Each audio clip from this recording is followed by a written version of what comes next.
जी को मैं याद करा दूं कि लालू यादव पर पहला रेड तब हुआ था जब देश में प्रधानमंत्री देवेगौड़ा थे जो लालू के समर्थन से चल रहे थे। लालू जब पहली बार जेल गए उस समय अटल बिहारी वाजपेयी प्रधानमंत्री नहीं थे, बल्कि यूपीए की उस समय की जो सरकार थी जिसमें कांग्रेस का भी समर्थन था, उसकी सरकार थी। और लालू यादव के घर पर ही कोई पहला रेड नहीं हो रहा है। पिछले 30 साल में 50 बार छापा रेड हो चुका है।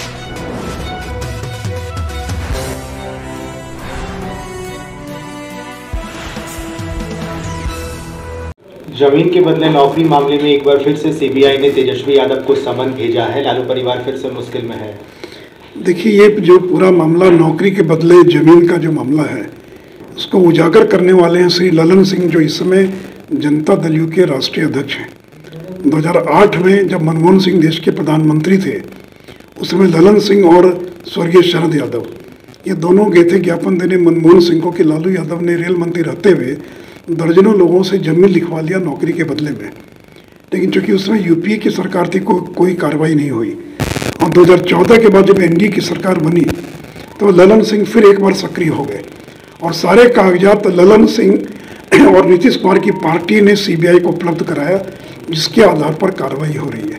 अब ये बात अलग है कि आज प्रधानमंत्री बनने के लिए वो लालू यादव के साथ खड़े दिखाई पड़ रहे हैं, भ्रष्टाचार के साथ समझौता कर दिया नीतीश कुमार ने। तो जो लोग कल तक कागज उपलब्ध करा रहे थे, आज वो लालू के पक्ष में खड़े दिखाई पड़ रहे हैं।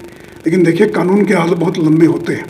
सीबीआई के पास प्रमाण है, दस्तावेज है, सबूत है। उस सबूत को कोई नकार नहीं सकता है।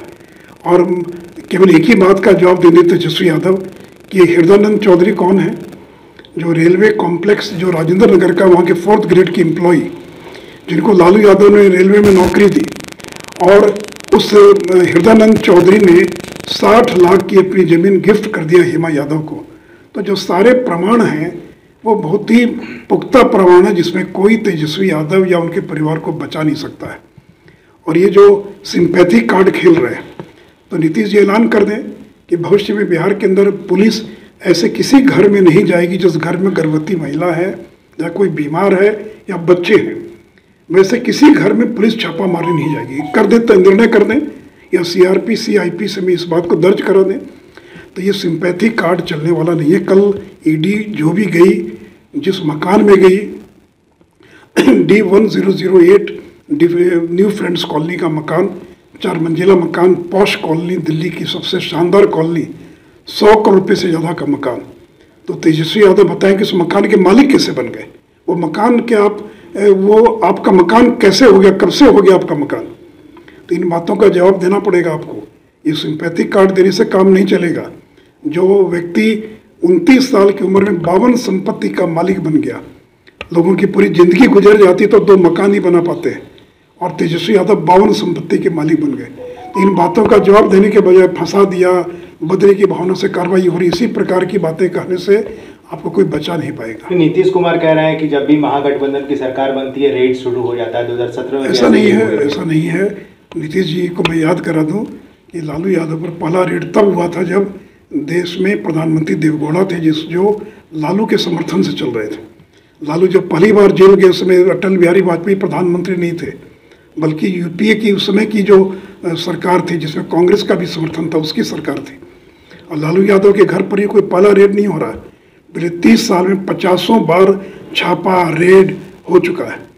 और अगर हिम्मत है तो नीतीश कुमार ऐलान कर दें कि जिस चारा घोटाला में लालू यादव को 4 मामलों में सजा हो चुकी है, वो फर्जी कागजात के आधार पर उनको सजा हुई है। इसलिए मैं बिहार की जनता से क्षमा मांगता हूं कि हम लोगों ने फर्जी कागज सीबीआई को उपलब्ध कराया, जिसका खामियाजा लालू यादव को भुगतना पड़ा, और लालू यादव को 4 मामले में सजा हो गई है। हिम्मत तो ललन सिंह ऐलान कर दें, तो पहले तो कागज उपलब्ध कराइएगा। और अब प्रधानमंत्री बनने का सपना पूरा करने के लिए भ्रष्टाचार के पक्ष में खड़े दिखाई पड़ रहे हैं। आपने सिंपैथी की बात कही, लेकिन कल देर रात लालू प्रसाद यादव ने सोशल मीडिया पे एक पोस्ट किया जिसमें उन्होंने लिखा कि बीजेपी इतने निम्न स्तर पर जाकर हमसे राजनीतिक लड़ाई लड़ेगी। इसलिए मैंने कहा ना कि नीतीश कुमार ऐलान कर दें कि भविष्य में बिहार के अंदर बिहार की पुलिस किसी भी ऐसे घर में छापामारी नहीं करेगी जिस घर के अंदर बच्चे होंगे, औरतें होंगी, कोई गर्भवती महिला होगी, उस घर में पुलिस नहीं जाएगी। कर दे ऐलान। ऐसा कोई नियम है क्या? और पुलिस गई थी, उनसे पूछताछ करें, उनकी पत्नी से थोड़ी पूछताछ करने गई थी। तो ये झूठ सच बात बोलकर जब कुर्नी का भी बाई इलेक्शन हो रहा था तो उसमें तेजस्वी यादव ने कहा कि पिताजी के किडनी का ट्रांसप्लांट होने वाला है, इसलिए कुर्नी में जिताइए ताकि एक मैसेज दीजिए पॉजिटिव, मेरे पिताजी मुस्कुरा सके। लेकिन जनता इस तरह की भावनात्मक चीज़ों से नहीं आती हैं। आपने गलत किया, बोया पेड़ बबूल का तो आम कहाँ से होए। आपने गलत किया तो उसका परिणाम आपको भुगतना पड़ेगा। और इसलिए आज अगर लालू परिवार की अगर ये दुर्दशा है तो उसके लिए अगर कोई दो व्यक्ति जिम्मेवार हैं तो वह नीतीश कुमार और ललन सिंह। आपने लालू की लीला नाम की किताब भी अपने पास रखी है, क्या है यह किताब? नहीं, ये किताब नहीं है। ये 2017 में मैंने 40 प्रेस कॉन्फ्रेंस करके लालू की संपत्ति का खुलासा किया था, उसी को दस्तावेज के साथ मैंने उस पुस्तक में उसका उल्लेख किया है। और उसी में मैंने हृदयानंद चौधरी और ललन चौधरी का भी उल्लेख किया है, जिस हृदयानंद चौधरी को 3 महीने पहले पुलिस ने गिरफ्तार करके जेल में बंद किया था। तो वही तो एक सवाल है कि एक 4th grade employee Hema Yadav को 60 लाख की जमीन दान में देता है। ऐसा तो यहाँ तो बाप बेटे को दान देता ही नहीं है। और एक अननोन व्यक्ति, एक अनजान व्यक्ति जो आपके कारण रेलवे का कर्मचारी बना, वो 60 लाख की जमीन दान में देता है। और 2 साल के बाद हेमा यादव, राबड़ी देवी 60 लाख की जमीन को 3 करोड़ में बेच देती हैं AK इंफोसिस्टम प्राइवेट लिमिटेड को, जिसका वो मकान था, जिस मकान में तेजस्वी यादव कल रह रहे थे, जहाँ कल ईडी छापा मारा।